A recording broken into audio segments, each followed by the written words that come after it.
Hello and welcome to this week's mini session, which is about thought curation. I coined this term myself and I rather like it. Essentially, what I'm talking about today is the difference between a thought and thinking. So a thought is a single entity based on a whole hodgepodge of things, obviously our memory, our beliefs, our experiences, our mind and body experiences. Remember, trauma is stored in the body. A memory with the emotional experience stored in your body. So a thought can be triggered by any and all of those things. And we know that a lot of thoughts aren't even true. A couple of things about thoughts. A thought is a single entity, so a thought pops into your mind, and a thought repeated over and over and over again becomes a belief. Makes sense, doesn't it? If I have one thought and I repeat it and I repeat it and I'm hooked by it, then I'm going to believe that thought to be true. So there's something for you to think about in relation to thoughts that I didn't plan to say. So just a side note. But the most important thing that I wanted to present today is that you actually do have choice about what you think about. Thinking is a process. Thought pops up. Here it is. I'm having a thought about what I'm going to cook tonight. I'm here doing this mini session with you.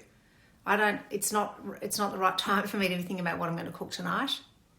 So but I do need to think about that at some point. So I just notice it and I just, pop it in the back of my mind for later.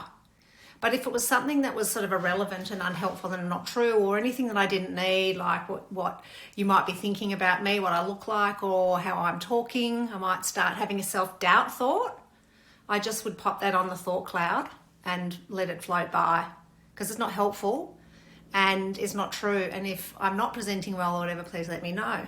But I trust myself enough to I trust myself and my knowledge enough to keep talking without getting hooked by that thought. So I'm curating my thoughts. I'm not thinking about that. I'm going to think about the dinner later. I'm not thinking about that. And this one, thinking about it, don't need it. On the thought, put it on the back burner for later. Makes sense? A thought and thinking as a process. And you can actually 100% choose what you actually think about.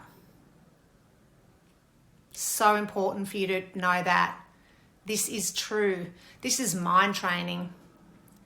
And once you practice that more and more, you will notice that you will live in a calmer mind state. Even when you're thinking about, even when you're facing really challenging problems, that you choose when you're going to think about the solutions and the resolutions and the whatever it is that you need to arrange, the practical and the psychological, emotional and physical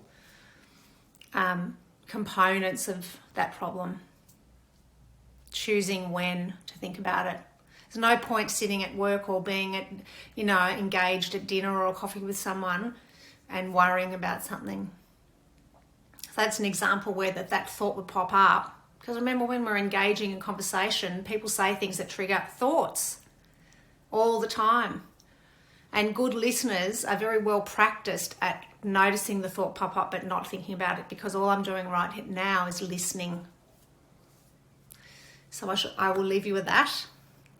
Thought, repeated often belief, and thought curation.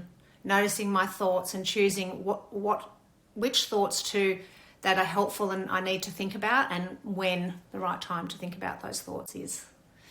Hope that's helpful. See you next time.